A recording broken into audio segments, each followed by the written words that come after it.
अस्सलाम वालेकुम। मैं हूं फ़खर दुरानी और आप देख रहे हैं फैक्ट चेक पाकिस्तान। आज तीन मौज़ूआत के ऊपर बात करेंगे। एक तो ये कि क्या पीटीआई को बैन किया जा रहा है, और अगर बैन करने के हवाले से कोई इस तरह का फ़ैसला हो चुका है तो कौन है जो इस फ़ैसले को अमल दरामद करने में रुकावट है, इस पे बात करेंगे। दूसरे नंबर पे जो जजेस के हवाले से ऑडियो और वीडियो लीक्स हुकूमत के पास कोई हैं, वो क्या है, और क्या वाकई वो कोई पब्लिक भी होने वाली हैं या वो लीक भी की जाएंगी, इस पे बात करेंगे। और तीसरे नंबर पे जस्टिस काजी फायज ईसा की तरफ से जो खत लिखा गया है ब्रिटिश हाई कमीशन को कमिश्नर को, उस पे भी बात करेंगे कि ये जस्टिस काजी फायज ईसा का जो खत था वो कितना गैर मुनासिब था। इस पे भी बात करेंगे।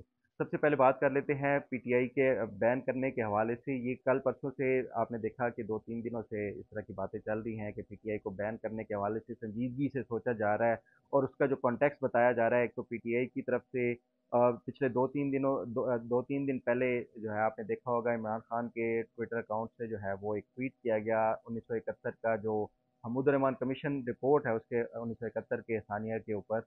उसपे कि शेख मुजीबुर रहमान, आप खुद रिपोर्ट पढ़ें और उसके बाद बताएं शेख मुजीबुर रहमान गद्दार था या जनरल याया गद्दार था। उसके बाद जो मेरी इतलात हैं, मिलिट्री इस्टेब्लिशमेंट में काफ़ी जो है वो गम और गुस्सा पाया जा रहा है इस हवाले से। और सिर्फ यही एक वजह नहीं है, उससे पहले जो पीटीआई का अगर आप ऑफिशियल ट्विटर अकाउंट देखें, पिछले 2 महीने का उसकी टाइमलाइन देख लें, और उसके साथ साथ जो इमरान खान का अपना ट्विटर टाइमलाइन देख लें, तो ये पिछले 2-3 महीने से कंटिन्यूसली जो है वो अफवाज पाकिस्तान, मिलिट्री इस्टेब्लिशमेंट, इनके खिलाफ एक प्रोपेगेंडा जो है वो शदीद होता जा रहा है इनके ट्विटर अकाउंट से। ना सिर्फ इनके ट्विटर अकाउंट से, बल्कि इमरान खान ने जो आर्टिकल्स लिखे, वो अफवाज पाकिस्तान को टारगेट किया गया। फिर साथ साथ जो है वो SIFC का भी जो है वो उसको भी स्पेशली टारगेट किया जा रहा है। और सानिया 9 मई पे, बजाय इसके कि जो DGISPR ने एक ऑफ़र दी थी कि अगर ये कोई माफ़ी मांग लेते हैं तो उसके बाद बातचीत हो सकती है, बजाय इसके कि वो कोई माफ़ी तलाफ़ी करते, उल्टा जो है इस पे सानिया 9 मई को एक फॉल्स फ्लैग ऑपरेशन करार देके कि ये एजेंसियों ने खुद करवाया था। तो ये तमाम एक ऐसा तनाजुर था जिसकी बुनियाद के ऊपर मिलिट्री में एक शदीद गम और गुस्सा है, और बात इस नहज तक पहुंच चुकी है कि अब पीटीआई को बैन करने के हवाले से संजीदगी से सोचा जा रहा है। जो मेरी इतलात हैं, मिलिट्री इस्टेब्लिशमेंट अब ये संजीदगी से जो है वो गौर कर रही है कि पीटीआई को बतौर सियासी जमात बैन किया जाए, और इस हवाले से हुकूमत के साथ भी कोई डिस्कशन चल रही है। लेकिन जो मेरी इतलात हैं कि जो सियासी जमातें हैं, जो सियासी जो इत्तेहादी जमातें हैं, ख़ास तौर पे मुस्लिम लीग नून और उसके साथ साथ पीपल्स पार्टी, वो ये नहीं चाहती कि किसी सियासी जमात को इन बुनियादों के ऊपर जो है वो बैन किया जाए। और वो मेरी इतलात यही है कि वो इस पे अभी भी कोई शद्दोमत से वो कर रही हैं, और कोई उस पर कोई पॉजिटिव अभी तक कोई जवाब नहीं दिया जा रहा कि क्या वो पीटीआई को बैन किया जाएगा या नहीं किया जाएगा। अगर हम इसका थोड़ा सा कॉन्स्टिट्यूशनल और उसके साथ साथ हिस्टोरिकल पर्सपेक्टिव देखें कि किसी सियासी जमात को बैन कैसे किया जाता है, तो उस पर मैं थोड़ी सी आपको अगर तफसील बताऊं। आइन में जो है आर्टिकल दो तरह के बुनियादी तौर पे जो है किसी सियासी जमात को बैन करने के तरीकाकार हैं। एक है आइन के ज़रिए, दूसरा है कानून के ज़रिए। आइन के ज़रिए जो है वो आइन का आर्टिकल 17(2) है, जिसके तहत कोई भी विफाकी हुकूमत किसी सियासी जमात के खिलाफ रेफरेंस बना के भेजती है कि फ़लाँ जमात ये पाकिस्तान की इंटेग्रिटी और सोवरेनिटी के ख़िलाफ़ काम कर रही है, इसलिए ये उसके खिलाफ सबूत हैं। वो रेफरेंस भेजती है सुप्रीम कोर्ट को, और सुप्रीम कोर्ट वो तमाम जो है उसको, जो तमाम तर जो शवाहिद हैं और पूरा एक जो जिस तरह समाअत होती है, उसके बाद फैसला करती है कि ये सियासी जमात वाकई पाकिस्तान की इंटेग्रिटी और सोवरेनिटी के खिलाफ काम कर रही है, इसलिए इसको बैन किया जाता है। एक तो ये आइन के ज़रिए। दूसरा जो है वो कानून के ज़रिए है। कानून एंटी टेररिज्म एक्ट के ज़रिए किसी सियासी जमात को जो है वो बैन किया जा सकता है, अगर कोई सियासी जमात का ये साबित हो जाए कि वो दहशत गर्दाना जो कार्रवाइयाँ हैं उसमें मुलविस है, और उसकी बुनियाद के ऊपर एंटी टेररिज्म एक्ट के शेड्यूल 4 में उसको डाला जाता है और उसको बैन कर दिया जाता है उस सियासी जमात को। तो ये दो ऑप्शंस हैं। पहली जो ऑप्शंस है वो कदरे मेरा ख्याल है वो मुश्किल है, ख़ास तौर पे ये जो सियासी जमातों की हुकूमत है उसके होते हुए पीटीआई को बैन करने के हवाले से। और उसमें जो बुनियादी मेरा ख्याल है कि फिर दूसरी जो एक ऑप्शन बचती है वो एंटी टेररिज्म एक्ट के ज़रिए है कि पीटीआई को 9 मई के वाक़यात में जो है वो साबित हो जाए, और उसके बाद जो है इसको वो बैन कराया जाए। अब जो आइन का आर्टिकल 17(2) है उसके जो तहत भी अगर ये साबित हो जाए कि कोई सियासी जमात जो है وہ सोवरेनिटी और इंटेग्रिटी ऑफ पाकिस्तान के खिलाफ काम कर रहा है, तो उसके तमाम तर जो अहदेदारान होते हैं, चाहे वो चेयरमैन हो या सूबाई हो या वफा उनके जो मरकज़ी हों, ये तमाम तर जो है वो 5 साल के लिए नाअहल हो जाते हैं किसी भी सियासी जमात का हिस्सा बनने से या उसके अहदेदार बनने से। तो उसकी बुनियाद के ऊपर ये अब रेफरेंस हुकूमत ये डालती है या नहीं डालती, मेरा नहीं ख्याल कि ये डाला जाएगा। और उसका मैं अगर थोड़ा सा रीज़न बताऊं कि क्यों नहीं वो करेगी, उसका फिर हम हिस्टोरिकल जो है वो पर्सपेक्टिव देखेंगे। देखें, जो सियासी जमात है, जो पहली दफ़ा किसी सियासी जमात को बैन किया गया पाकिस्तान में, वो 1971 में जनरल याया ने 3 सियासी जमातों को बैन किया था। एक मुस्लिम लीग कन्वेंशन थी, जनरल अयूब खान की पार्टी, उसको बैन किया था। दूसरी जो है वो अवामी लीग थी शेख मुजीबुर रहमान की, और तीसरी जो थी वो नेशनल अवामी पार्टी थी, जो वली खान की पार्टी थी, नेशनल अवामी पार्टी। इन 3 सियासी जमातों को बैन किया गया था 1971 में। और उसके बाद लेकिन ये हुआ कि जो आसमा जिलानी साहिबा थी, उन्होंने उसको चैलेंज किया, जब याया खान के जितने भी मार्शल लॉ के जितने भी काम थे उन सबको। तो सुप्रीम कोर्ट ने उस वक्त जो मार्शल लॉ के जो जनरल याया के तमाम तर इकदाम बशमूल उसके कानून, उसकी तरफ से जो भी इंट्रोड्यूस किया गया था, वो सब कुछ जो है वो गैर कानूनी करार दिया गया था। तो उसकी बुनियाद के ऊपर ये जो सियासी जमातों के ऊपर बैन था वो भी ख़त्म हो गया। लेकिन क्योंकि अवामी लीग बांग्लादेश बनने के बाद वो बांग्लादेश के वो होगी, तो पाकिस्तान से उसका कोई ताल्लुक नहीं था। नेशनल अवामी पार्टी जो थी, जो वली खान थे, उन्होंने बाकायदा तौर पे फिर 1973 जो 71 वाले इलेक्शंस, और फिर उसके बाद 1973 में बाकायदा जो आइन साजी थी उसमें भी हिस्सा लिया और आइन के हक में वोट दिया था। और जो तीसरी जनरल उसकी थी अयूब खान की पार्टी थी, मुस्लिम लीग कन्वेंशन, वो अभी तक भी पाकिस्तान की वाहिद जमात है जो जिसको 1973 के उसमें भी वो बैन का वो अभी तक उनका मौजूद है, और 73 के आइन में भी उसका मेंशन किया हुआ है। तो ये जो है इसका एक हिस्टोरिकल कॉन्टेक्स्ट था। फिर आगे बढ़ते हैं तो 1979 79 में 1979 में जनरल ज़ियाउल हक जो हैं, उन्होंने तमाम पाकिस्तान की सियासी जमातों को बैन कर दिया था। और जो मार्शल लॉ के बाद उन्होंने इसी बुनियाद के ऊपर इलेक्शन पोस्टपोन करते रहे। फिर बेनज़ीर भुट्टो साहिबा ने 1988 में जो PLD 416 ऑफ 1988 थी, उसमें जाके उन्होंने सुप्रीम कोर्ट में चैलेंज किया इसको, और सुप्रीम कोर्ट का एक हिस्टोरिकल जो है उस पर फैसला आया था कि आइन के जो आर्टिकल 17(2) के तहत किसी सियासी जमात का जब ये साबित अगर हो कि वो इंटेग्रिटी और सोवरेनिटी ऑफ पाकिस्तान के खिलाफ काम कर रही है, तो फिर ही बैन किया जा सकता है।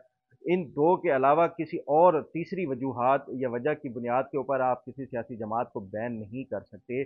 और अगर आपने करना है किसी सियासी जमात को बैन करना है, तो फिर आपको आइन में तरमीम करनी होगी 17(2) में, कि इंटेग्रिटी और सोवरेनिटी के अलावा अगर कोई इस्लामी जो कवानीन है उसके खिलाफ है, या इस्लामी असूलों के खिलाफ है, या कोई और रीज़न भी आपने इसमें डालनी है, तो आपको जो आइन है उसमें आपको ये तरमीम करनी होगी। उसके बाद ही आप किसी सियासी जमात को बैन कर सकते हैं। तो इस बुनियाद के ऊपर जो है सुप्रीम कोर्ट ने तमाम जितनी भी सियासी जमातें थी उन सबको उन्होंने वो कर दिया, उनके ऊपर जो बैन था वो ख़त्म कर दिया और वो दोबारा से फंक्शनल हो गई। यही वो कॉन्टेक्स्ट है। उसके बाद जो सियासी जमातें हैं उन्होंने ये सबक सीखा कि एक से ज़्यादा जो है वो एक सियासी जमात अपने नाम रजिस्टर कराती है इलेक्शन कमीशन में। आप देख लें कि 300 के करीब या 300 से ज़ायद हैं जो सियासी जमातें हैं, उन्होंने अपनी एक एक से ज़्यादा जो है वो पार्टीज़ का वो कराया हुआ है, रजिस्टर कराई हुई है इलेक्शन कमीशन ऑफ पाकिस्तान में। और मज़े की बात ये है, मैं अगर आपको एक एग्जांपल दूं, पाकिस्तान पीपल्स पार्टी की 3 नामों पे मुख्तलिफ जो है वो सियासी जमातें रजिस्टर्ड है। एक पाकिस्तान पीपल्स पार्टी है, एक पाकिस्तान पीपल्स पार्टी पार्लियामेंटेरियंस है, और इन सब के जो है ये एड्रेसेस भी वही सेम रखे हुए हैं। तो ये सियासी जमातें जो होती हैं ना, ये फिर अपना फिर मुस्तकबिल की भी लाए अमल और पेशबंदी इस तरह की करके रखते हैं। अगर ये उसका हिस्टोरिकल और फिर कॉन्स्टिट्यूशनल पर्सपेक्टिव देखा जाए, तो मैं ये समझता हूँ कि PTI को बैन करने वाला, मुझे नहीं लगता कि ये कोई बैन किया जाएगा PTI को। और उसमें जो बड़ी जो रुकावट होंगी यही सियासी जमातें, मुस्लिम लीग नून, पीपल्स पार्टी और बाकी जो बड़ी जमातें हैं वही बनेंगी। तो उसको अगर हम ये इस तमाम तर वजूहात को देख लें, तो उसके बाद मुझे लगता है कि ये सिर्फ प्रेस कॉन्फ्रेंसेस और उसकी हद तक तो ये इस तरह के मुतालबात रहेंगे। टीवी टॉक शोज में भी ये इस तरह डिस्कस होगा कि PTI को बैन किया जा रहा है या बैन होने जा रही है। लेकिन मुझे नहीं लगता कि उसके ऊपर कोई संजीदगी से गौर करके PTI को एक्चुअली जो है वो बैन किया जाएगा, अनलेस अगर कोई इस्टेब्लिशमेंट ये चाह रही है तो वो एंटी टेररिज्म एक्ट के ज़रिए उसको वो करवा दे, बैन करवा दे, तो वो एक डिफरेंट होगी, वरना 17(2) के तहत मुश्किल लग रहा है कि इसको वो बैन किया जाए। बहरहाल अब बढ़ते हैं दूसरे हिस्से की तरफ। क्या जजेस के हवाले से कोई ऑडियोज़ या वीडियो लीक का वो हो रहा है? तो मेरी जो इतलात हैं कि कोई हुकूमत के पास इस तरह की मौजूदा जो सर्विंग जजेस हैं कुछ, उनके हवाले से मुख्तलिफ ऑडियोज़ या उनकी रिकॉर्डिंग्स वगैरह मौजूद हैं। और ये हुकूमत, मेरी ये भी इतलात हैं कि ये इनको कोई इस तरह लीक नहीं किया जाएगा, लेकिन उसका जो एक मकासद है वो शायद प्राइवेटली जो है वो उससे हासिल कर लिए जाएँ। अगर ये मुझे जो इतलात मिली, फिर उसके बाद अगर इसको मैं देखा जाए तो पिछले 4-5 दिनों से जो भी हो रहा है पाकिस्तान में, उसकी बुनियाद पे भी देखा जाए तो ये कंफर्म होता है कि वाक़ई कोई हुकूमत के पास इस तरह की इंफॉर्मेशन है, या जो कोई ऑडियोज़ या वो वीडियोज़ हैं इस तरह की जजेस के हवाले से। उसका अगर हम देखें, 28 मई को जो मुस्लिम लीग नून का कन्वेंशन हुआ जिसमें नवाज शरीफ सदर मुंतखब हुए हैं, उसमें 2 तकरीरें बड़ी अहम थी। एक नवाज शरीफ की, जिसमें उन्होंने ज़िक्र किया कि उनके पास एक वीडियो है जिसमें जस्टिस साकिब निसार जो है ये बात कर रहे हैं कि नवाज शरीफ को हटाना है और इमरान खान को हुकूमत में लाना है। तो एक उन्होंने एक वीडियो का तज़किरा किया। फिर उसके बाद जो सबसे अहम है, ये समझता हूँ कि जो इस तनाज़ुर में, वो वज़ीर आज़म पाकिस्तान शहबाज शरीफ के जो खिताब था उसमें बड़े जारहाना अंदाज में उन्होंने ये ज़िक्र किया है कि हमें मालूम है कि दिन रात जो है कुछ जो जजेस हैं वो ये मशवरे कर रहे हैं आपस में कि इमरान खान को कैसे रिलीज़ किया जाए, उनके मुकदमात में उनको कैसे ख़त्म किया जाए। तो ये तमाम तर जो है वो कहते हैं कि ज़्यादातर जो जजेस हैं वो पाकिस्तान के हामी हैं। कुछ जजेस हैं, कुछ काली भेड़ें हैं जो इस तरह के काम कर रही हैं।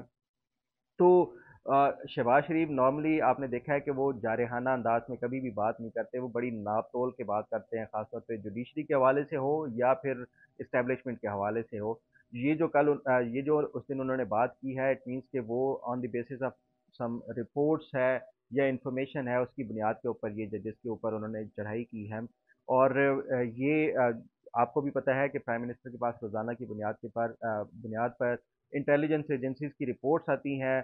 तो ये जो है इससे मुझे ये कंफर्म होता है कि शायद कोई वज़ीर आज़म के पास इस तरह की कोई मालूमात हैं, जिसकी बुनियाद के ऊपर उन्होंने जजेस का वो किया। फिर तीसरे नंबर पे आप देखें, जो कल फैसल वाडा है, उसने भी इस तरह की, सेनेटर फैसल वाडा ने बात की नदीम मलिक के शो में कि जो सियासतदान हैं उन्होंने ऑडियोज़, वीडियोज़ और बाकी इस तरह की ये भुगत दी हैं, अब बारी किसी और की है, और ये अब जो है किसी और के खिलाफ फाइलें भी आएंगी और उसके साथ साथ ऑडियोज़ और वीडियोज़ भी सामने आएंगी। तो ये इन 3 बुनियादों पे देखा जाए तो कोई जजेस के हवाले से कोई हुकूमत के पास इस टाइम है इस तरह की जो इंफॉर्मेशन और ऑडियोज़ या वीडियोज़, जिसकी बुनियाद के ऊपर ये तमाम तर कह रहे हैं। लेकिन जो मेरी इतला ये भी है कि उनको जिस तरह माज़ी में हमने देखा है कि वो लीक किया जाता था सोशल मीडिया के ऊपर, वो इस बार ऐसा नहीं होगा, बल्कि उसके जो इन ऑडियोज़ और वीडियोज़ लीक्स के मकासद होते हैं वो फिर प्राइवेटली जजेस को मिल के ये अपने जो मकासद हैं कि ये आपके खिलाफ कोई सबूत हैं या बातें हैं, उसकी बुनियाद के ऊपर ये हल कर लिया जाता है। ये मामलात हैं जो अपने मकासद हैं वो भी हल कर लिए जाते हैं। तो इस बार ये शायद ऑडियोज़ और वीडियोज़ कोई सामने ना आए या लीक ना हो, लेकिन उनके जो मकासद हैं वो हुकूमत वो इस्तेमाल कर सकती है अपने उसमें। और उसकी एक और रीज़न ये भी हो सकती है कि जो जस्टिस बाबर स्टार हैं, अभी वो भी ऑडियो लीक्स का, जजेस की ऑडियो लीक्स का जो है वो फैसला सुन रहे हैं और बड़ी सख्ती से वो हुकूमत को टफ टाइम दे रहे हैं। तो उस बुनियाद के ऊपर मैं ये समझता हूँ कि शायद अगर कोई इस तरह की हुकूमत के पास हैं भी तो वो फिर पब्लिक नहीं की जाएंगी। बहरहाल अब बढ़ते हैं अगले हिस्से की तरफ। जस्टिस काजी फायद ईसा ने ब्रिटिश हाई कमिश्नर को जो है वो खत लिखा है जिसमें उन्होंने पीटीआई के इंट्रा पार्टी इलेक्शंस के हवाले से बात की है। ये इसका जो कॉन्टेक्स्ट अगर देखें तो आसमा जहांगीर जो कॉन्फ्रेंस होती है लाहौर में, उसमें कोई ब्रिटिश हाई कमिश्नर ने इस तरह की कोई बात की थी, जिसकी बुनियाद के ऊपर जस्टिस काजी फायद ईसा ने जो है वो उनको जवाब दिया है, जो कि मैं समझता हूँ बड़ा अनफॉर्चुनेट है। और ये किसी सुप्रीम कोर्ट के चीफ जस्टिस को ये ऐसा बिल्कुल भी नहीं करना चाहिए कि एक कोई फॉरेन डिप्लोमेट अगर कोई क्वेश्चन रेज करे तो उसकी बुनियाद के ऊपर आप, ये नहीं हो सकता कि पाकिस्तान के जो सुप्रीम कोर्ट के जो चीफ जस्टिस हैं वो उसका वजाहतें देना शुरू हो जाएं या अपना जो फैसलों, अब ये कैसे हो सकता है कि किसी एक आज़ाद मुल्क का जो चीफ जस्टिस हो वो अपने फैसलों की भी वजाहत देता फिरे कि ये इस बुनियाद के ऊपर है या इस बुनियाद के ऊपर है। तो ये अगर कोई किसी तरक्की याफ्ता मुल्क में होता तो शायद उस मुल्क के जो सफ़ीर हैं उसको डिमार्च किया जाता, लेकिन ये अनफॉर्चुनेटली पाकिस्तान का टोटली रिलायंस ही ये वेस्टर्न ममालिक के ऊपर होता है, तो ये इनके ऊपर, इनमें इतनी जुर्रत ही नहीं है کہ یہ برٹش ہائی کمشنر کو بلا کے ان کو ڈیمانڈ کرتے کہ آپ پاکستان کے جو انٹرنل میٹرز ہیں الیکشن سے ریلیٹڈ، اور وہ بھی کسی سیاسی جماعت کے اس سے، تو آپ یہ کیسے اس پہ وہ بات کر سکتے ہیں؟ ایون بات بھی نہیں کر سکتے پبلکلی اس طرح. تو یہ چیف جسٹس کو بھی سوچنا چاہیے، اور ساتھ ساتھ جو ان کے اور جو 15 ججز ہیں سپریم کورٹ کے، ان کو بھی اس طرح کا مشورہ دینا چاہیے تھا کہ یہ جو سپریم کورٹ کے چیف جسٹس کا کام نہیں ہے کسی بیرون ملک سفارتکار کو جواب دے ہونا. یہ زیادہ سے زیادہ یہی کر سکتے تھے کہ اٹارنی جنرل اس کا جواب دے سکتے تھے، یا پھر فارن آفس جو ہے وہ اگر کوئی زیادہ بھی امپورٹنٹ نیچر کا ہوتا تو وہ دے سکتے تھے. تو یہ ہماری عدلیہ کو بھی سوچنا چاہیے کہ ٹرانسپیرنسی ٹھیک ہے، آپ ٹرانسپیرنسی انشور کرنا چاہتے ہیں، لیکن اس میں بھی آپ ٹرانسپیرنسی کے لیے جواب دے اس ملک کے جو شہری ہیں ان کو ہیں، اس ملک کے ٹیکس پیئرس ہیں ان کو جواب دہ ہیں، نہ کہ بیرون ملک جو سفارتکار ہیں آپ ان کو بھی جو ہے اپنے وہ ٹرانسپیرنسی شو کرنے کے لیے جواب دیتے پھریں. تو بڑا انفارچونیٹ تھا، اور ہماری عدلیہ کو یہ سوچنا چاہیے کہ اس طرح کی جو ہے وہ آ، جو ہماری عدلیہ ہے اپنا اس کا بھی وقار جو ہے اس سے کم ہوتا ہے. بہرحال آج تک کے لیے اتنا ہی. امید ہے آپ کو آج کا پروگرام بھی پسند آئے گا. اللہ تعالیٰ آپ کا حامی و ناصر ہو. اللہ حافظ.